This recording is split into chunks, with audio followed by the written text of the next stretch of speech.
Okay, so we're diving into this idea that health is wealth. Yeah, it's a familiar saying. It is. Yeah. Right. And I think we all kind of get it on the surface, Right. but we're going deeper today. Using this article, it's from Wealth Tender, Okay. and it really gets into why health is like the real foundation Hmm. for a good life, not just, money. I think it's easy to get caught up in the tangible stuff, the things we can see and touch. Yeah, for sure. But, think about education or your Okay. relationships, even happiness, right? Those are valuable, Super valuable. but we can't exactly hold them. No. Health is kind of the same. It's like we don't appreciate it until... Until it's gone. Yeah. It's like the foundation of a house. You can't build anything without a good one. Exactly. And this article, it made me think about life satisfaction. Like, yeah, money's great, but Right. what's the point if you can't? If you can't enjoy it. Yeah, exactly. If you're not healthy enough to travel or whatever, it's like, There's a quote in here that really stuck with me. oh, what is it? It says, "Money is great, but in the absence of good health, it means very little." Ooh, it's good. And I think that's so true. Like, what's the point of financial security If you're sick all the time. right, if you're constantly battling some illness or you're just worried about your health? Yeah. And that worry, it's like it adds to the stress. Absolutely. And then there's the financial burden of being sick. Oh, for sure. Even with insurance, medical costs can be scary. They can be terrifying. There was a report in The Guardian. It said 530,000 bankruptcies every year Wow. in the U.S. are due to medical debt. That's a huge number. It is. And it just shows you how connected financial and physical health are. It's all intertwined. It is. You can't separate them. And that makes me think about something else the article mentioned, which is Yeah. lost income and like productivity. If you're not feeling well, Oh, absolutely. it's hard to perform at your best. You're not going to be at 100%. Right. And that impacts your earning potential, Yeah. your career. It's like, imagine you're hiring someone. Would you pick the person who seems unwell, misses interviews? Right. Or the person who's energetic, has a solid track record? You go for the energetic one every time. Yeah, and good health, it doesn't just let you work longer. It lets you work better. Exactly. It increases your chances of getting promoted, growing financially.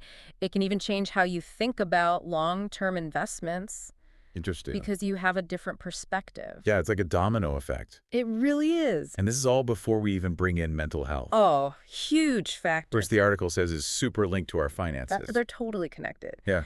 National Debtline did a study, and they found that 50% of adults with debt Wow. 50%. also have mental health challenges. That's a powerful statistic. It's not about blame. It's just about understanding how these things can make each other worse, Yeah, it's not one or the other. Right, exactly. And it makes you think about how we support people who are dealing with both. For sure. It's complex. It is. And it kind of makes that saying, money can't buy happiness, seem... A bit too simple. Yeah, like the article actually pushes back on that a bit. It does. Saying that, to a point, income does impact how we feel emotionally. It does, to a certain extent. But here's where it gets really cool. Okay, I'm intrigued. Studies are showing that happiness is also linked to better health A&D, higher earning potential. So it goes both ways. It's like a positive feedback loop.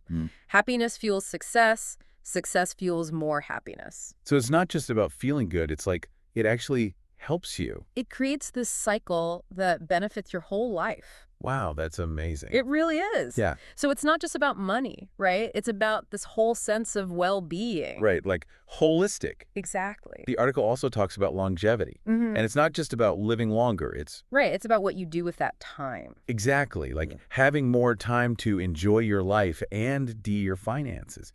Makes you think about, It does, doesn't it? what would you regret missing out on, even if you were rich, but couldn't do it because of your health? That's a great question to ask yourself. It makes you think about what really matters. It really does. It goes way beyond just the material stuff. For sure. And it forces you to define what a wealthy life actually means to you. That's a great point.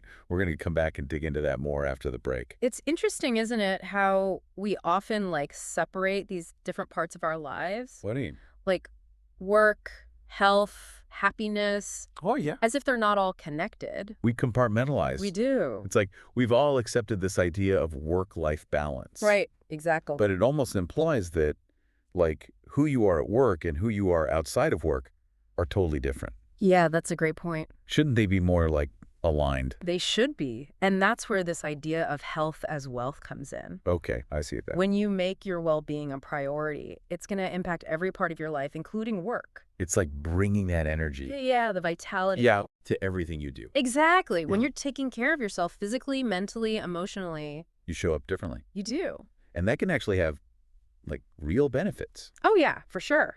I mean, imagine, like, you start prioritizing sleep. Okay, yeah, You're well-rested, thinking clearly, less irritable. absolutely. That's got to translate to, like, better decisions at work, better Being communication. more creative, yeah. It all ties together. And it's not just about living longer, it's about how you feel during those years. Like experiencing each day to the fullest. Yes, that feeling of being energized, engaged. That's a big part of what makes us feel truly wealthy, I think. It is. It's that sense of abundance. Yeah. And research is showing that there are real, tangible benefits to this. Oh, interesting. Like what?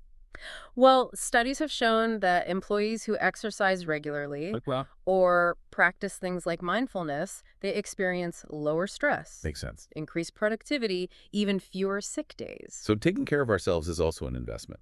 It is. In our careers, our financial well-being. Absolutely. It all comes full circle. It does, and it goes beyond work, right? Yeah. Like, think about relationships. Yes, If you're definitely. feeling good physically and mentally, You're going to be a better partner, a better friend, parent. you're more present, You're more you supportive. have more to give. Yeah, and that feeling of connection. It's huge. It's so important, right? It's part of what makes life feel meaningful, fulfilling. And that's something you can't buy. You can. It's that richness of experience. You can have all the money in the world, You can. but if you're surrounded by conflict or you're isolated, Yeah. doesn't matter. It really makes you think about how you define wealth, doesn't it? It does. If it's not just about money, then what else is part of the equation? What are the key ingredients? Yeah. Like, what would you say are some of those for you? Well, for me, I think it's about freedom. Okay. Freedom to choose how I spend my time, to be with the people I love, to pursue things I'm passionate about, Those are great aspirations. to make a positive impact, you know? Yeah, and to do all of that, you need a foundation of good health. That's true if you're constantly battling some illness. You're exhausted. Yeah. Your choices become limited. Exactly. So health is like this key. It unlocks all those doors. It does. It Oh. gives you the energy, the resilience to chase your dreams. To build those strong relationships. Yeah. To really experience life This is why we need to shift our perspective. on health. Yeah, it's not a chore. It's not something on your to-do list. It's an investment. It is. It's an investment in your happiness, your fulfillment. And yes, even your financial well-being. It all ties together. This has really made me see that saying health is wealth in a totally different light. Yeah, it's more profound than it seems on the surface. It is. It's like a whole philosophy. It is a philosophy for a richer, more meaningful life. And it's not just for, like, certain people. No, it's for everyone. Doesn't matter how old you are, You're in your current health status, It's about those small choices we make every day. that add up over time. What prioritize our well-being. Small choices, big rewards. Exactly. So instead of asking, how much money do I need to be wealthy? Maybe we should be asking, Yeah, what kind of life do you want to live? and what can I do today? To make that happen. That's a good one. It's about empowering yourself. To create that life of abundance. Yes, internally and externally. It all starts with Recognizing your most valuable asset. our health. That's it. All right, so we've talked about how important this idea is. Yeah, that health really is wealth. Like, not just in our wallets, but for our overall well-being. Exactly. It's a philosophy. It is.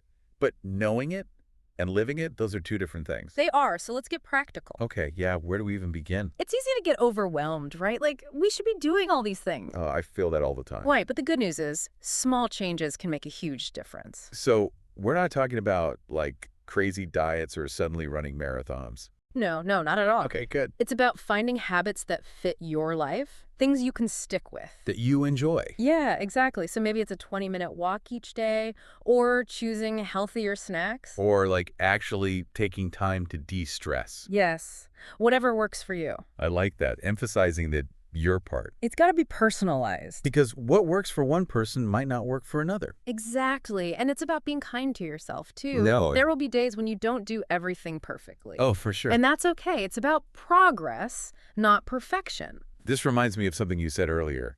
about happiness actually boosting both our health and our wealth. Oh, It's yeah. like if we're doing things we enjoy, it's not just a treat. Right. It's actually creating benefits on all these different levels. That's amazing. It really is. So it's about finding those activities that nourish you physically, mentally, emotionally. So maybe that means swapping, I don't know, an hour of scrolling on your phone for an hour spent in nature Mhm. or with friends Exactly. Or learning something new. or doing something creative. Yeah, being intentional with how we use our time and energy. And that might mean saying no to things, even if it's hard.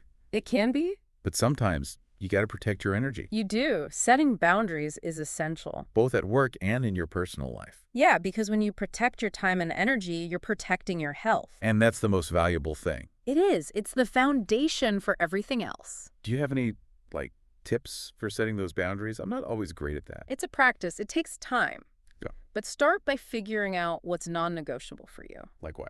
The things you absolutely need to feel good. Okay. Maybe it's 8 hours of sleep, or eating a healthy breakfast, or having some quiet time to yourself. I like that. Once you know what those are, you can start building your life around them. So that might mean, saying no to going out sometimes, or Mhm. delegating tasks at work, or even setting limits on your work hours. Exactly. It's about making your well-being a priority. Not just an afterthought. Right, not something you squeeze in if you have time. It's a shift in mindset for sure. It is, and it also means communicating those boundaries to people. Letting them know, hey, this is important to me. Yeah, clearly and respectfully. I think the biggest thing for me is realizing we do have the power to make these choices. We absolutely do. We're not just stuck with whatever life throws at us. No, we can actively shape our lives. Support our health, our well-being. And I think that's the real takeaway here, isn't it? It is. It's not just about understanding that health is wealth on an intellectual level. It's about living it. Yes, taking that knowledge and using it to create a life that's rich and fulfilling. In every sense. Exactly. So, as we wrap up, I want to leave everyone with this question. Okay. What's one small step you can take today? To prioritize your well-being. It doesn't have to be huge. Just one small thing that moves you closer to the life you want to live. That's a great challenge. It is. And thanks for joining us on this deep dive into health and wealth.